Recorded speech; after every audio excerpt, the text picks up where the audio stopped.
একদিন হঠাৎ করে মধ্যরাতে আমার ঘুম ভেঙে যায়।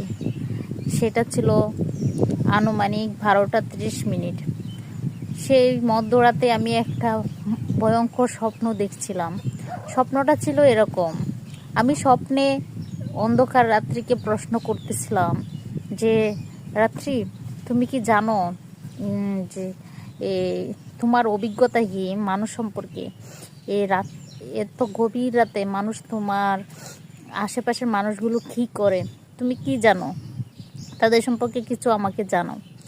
রাত্রে আমাকে উত্তর দিল যে, আমি জানি বহু মানুষের আত্মার আহাজারি, মানুষের চোখের জল, কষ্ট, দম বন্ধ হয়ে যাওয়ার মতো দুঃখ, দুর্দশা। আমি জানি না পাওয়ার বেদনা সম্পর্কে। আমি জানি কেউ তার প্রিয়জনকে হারিয়ে এই মধ্যরাতে চিৎকার করে অবুঝ শিশুর মতো কান্না করে। আমি জানি কেউ ভালোবাসার মানুষকে হারিয়ে তার প্রত্যাশা নিয়ে এখনো বসে আছে। আমি জানি কোনো কোনো মানুষ আবার মোনাজাতে, এই মধ্যরাতে দাঁড়িয়ে মোনাজাতে তার প্রিয় মানুষটিকে সৃষ্টিকর্তার কাছে চাইছে। আবার আমি হেও জানি কোনো মানুষ এই মধ্যরাতে কষ্ট পেতে পেতে কে বালিশ চাপা দিয়ে নিজেকে কিছুটা শান্ত করার চেষ্টা করছে। আবার কিছু মানুষ ক্লান্ত হয়ে এভাবেই ঘুমিয়ে যাচ্ছে।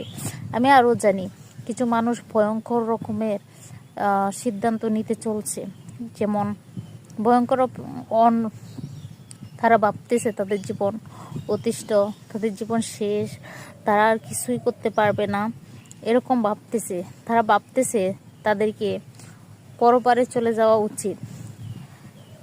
আমি বলবো যে, তখন আমি বললাম, এত কিছু তুমি দেখো, এত কিছু জানো, তারপরে তুমি সহ্য করো কিভাবে?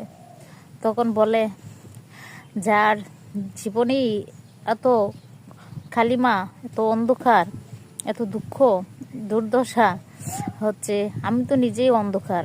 তো সেই অন্ধকারাচ্ছন্ন মানুষের গল্পে আমার কিছু যায় আসে না। আমি তাই নীরব। আমি আমি জাস্ট তাদেরকে একটা এই কষ্টের মাঝেও সুন্দর একটা অনুভূতি দেই।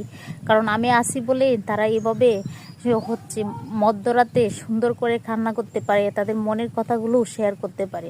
আমি সেই অন্ধকার রাত্রি, আমি তাদের বন্ধু, আমি সেই একাকিত্বের বন্ধু, আমি তাদের ভালোবাসার মানুষ। তো বন্ধুরা, সবাই ভালো থাকবেন। ভিডিওটি ভালো লাগলে